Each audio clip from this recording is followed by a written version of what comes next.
Hello दोस्तों, चलिए आज के लेक्चर में हम देखेंगे टाइप्स ऑफ स्पेसिफिकेशन। वो भी बैठ कर आराम से अपने अपने घर, और आपके साथ रहेंगे आपके अपने अविनाश सर। तो देर किस बात की है, फटाफट शुरू कर देते हैं आज का लेक्चर।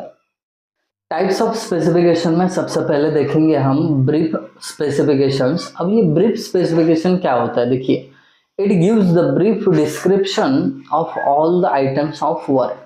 तो ये थोड़ा छोटा छोटा सा ब्रीफ डिस्क्रिप्शन क्या करेगा, जितने भी आइटम्स ऑफ वर्क है उनके बारे में देगा। जैसे कि आपका एक्सकेवेशन हुआ, कंक्रीटिंग हुआ, या फिर ब्रिक वर्क हुआ, उसके बारे में छोटी छोटी डिटेल जो दे देता है उसको ब्रीफ स्पेसिफिकेशन बोलते हैं। स्पेसिफाई, अब ये क्या स्पेसिफाई करता है, specifies the material, qualities and proportions. तो स्पेसिफिकेशन से आपको कौन सा मटेरियल यूज करना चाहिए, उसकी क्वालिटी क्या होनी चाहिए, और साथ में प्रोपोर्शन क्या होना चाहिए पता चलता है। कौन से, ब्रीफ स्पेसिफिकेशन से। This gives the general idea about the whole work and it is known as general specification. तो ये क्या करता है, आपको एक जनरल आइडिया देता है कि आपका काम कैसे होना चाहिए। ठीक है। लास्ट पॉइंट है ब्रीफ स्पेसिफिकेशन में, used for initial planning and cost estimation. ये पते की बात है, इसका यूज कहाँ पे होता है, तो जब आप इनिशियल प्लानिंग कर रहे होते हैं या आपको रफ एस्टिमेशन चाहिए, तो उस टाइम पे आपको ब्रीफ स्पेसिफिकेशन का जरूरत होता है। एग्जाम में कई बार आपको पूछा गया है enlist the types of specification, या कभी कभी किसी एक स्पेसिफिकेशन को सिलेक्ट करके बोलते हैं कि इसको आप एक्सप्लेन करो, तो आपको ये आना चाहिए। दूसरा स्पेसिफिकेशन का टाइप, डिटेल्ड स्पेसिफिकेशन। इसका नाम ही बता रहा है कि कंस्ट्रक्शन वर्क जो भी चल रहा है उसका पूरा डिटेल में इंफॉर्मेशन देगा स्पेसिफिकेशन। देखिए क्या कहते हैं, they include details on materials. क्या क्या डिटेल इंक्लूड रहती है, देखिए, मटेरियल की डिटेल, क्वांटिटीज की डिटेल, प्रोपोर्शन, वर्कमैनशिप, काम कैसे होना चाहिए, कंस्ट्रक्शन मेथड कौन से अडॉप्ट करनी है, और मेजरमेंट कौन से तरीके से लेना है। तो ये सारी चीजें डिटेल स्पेसिफिकेशन में दी जाती है। Second point, used for the actual execution and construction of the project.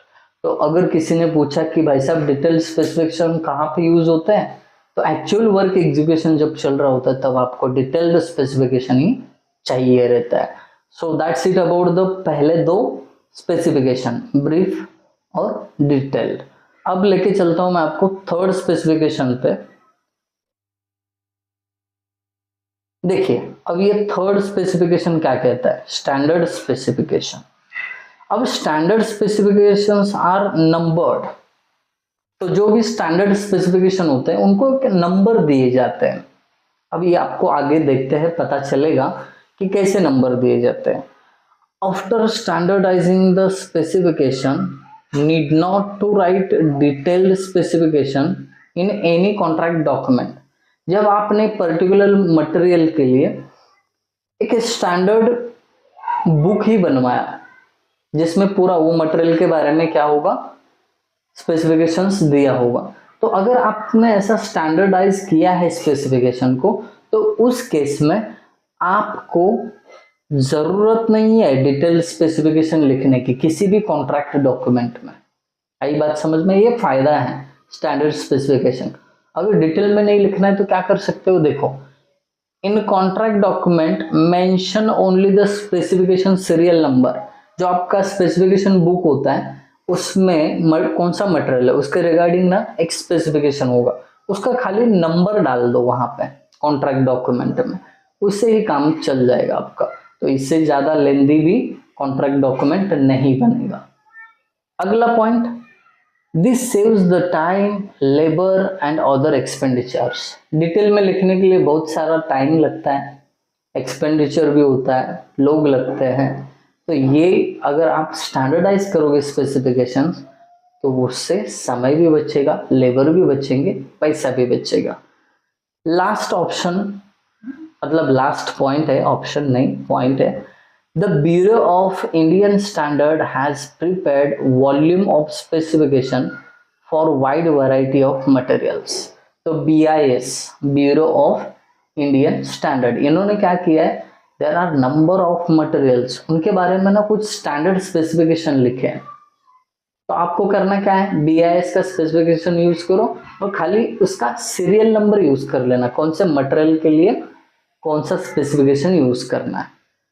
So that's it about standard specifications. लेके चलता हूँ अगले स्लाइड पे। देखिए यहाँ पे आपको मैन्युफैक्चरर के स्पेसिफिकेशन देखने मिलेंगे। अब मैन्युफैक्चरर स्पेसिफिकेशन मतलब मैन्युफैक्चरर ने जब मटेरियल मैन्युफैक्चर किया उसी के साथ कुछ स्पेसिफिकेशन दिए होंगे, उसी को क्या बोलते हैं, मैन्युफैक्चरर स्पेसिफिकेशन। देखिए, मैन्युफैक्चरर्स ऑफ बिल्डिंग मटेरियल्स और product publish specification of their product, वो क्या करते हैं, खुद स्पेसिफिकेशन दे देते हैं। These are in the form of standard specification और गाइड स्पेसिफिकेशन। तो वो मटेरियल के साथ जो भी आपको बुकलेट मिलता है उसके स्पेसिफिकेशन का, वो एज अ स्टैंडर्ड या गाइड स्पेसिफिकेशन के तौर पे एक्ट करेगा। डन। अब पांचवा टाइप ऑफ स्पेसिफिकेशन, कॉन्ट्रैक्ट। अब इसका महत्व देखिए क्या है, शॉर्ट में समझेंगे। The specifications written for a particular construction project given on contract। तो ये जो कॉन्ट्रैक्ट स्पेसिफिकेशन है उस काम के लिए बनाया जाता है जो कॉन्ट्रैक्ट बेसिस पे एग्जीक्यूशन के लिए दिया हो और वो अकम्पनी द डिटेल्ड ड्राइंग, तो वो ड्राइंग के साथ मैच करे, इसके लिए वो जो स्पेसिफिकेशन बनाए जाते हैं उसको बोलते हैं कॉन्ट्रैक्ट स्पेसिफिकेशन। मतलब इन स्पेसिफिकेशन का यूज करोगे ना तो आपने जो दिया हुआ ड्राइंग है उसके साथ एग्जीक्यूशन मेल खाएगा, वैसी गाइडलाइंस ही रहेगी। आई बात समझ में? ये हुआ कॉन्ट्रैक्ट स्पेसिफिकेशन के बारे में। अब लेके चलता हूँ लास्ट जो अपना गाइड स्पेसिफिकेशन है उसके ऊपर। अब देखिए, this are prepared to serve as guidelines for preparing project specifications. अब किसी प्रोजेक्ट के लिए आप स्पेसिफिकेशंस बना रहे हो तो उसके लिए जो गाइडलाइंस होते हैं उन गाइडलाइंस को गाइड स्पेसिफिकेशन आप सीधा सीधा बोल सकते हो। आई बात समझ में?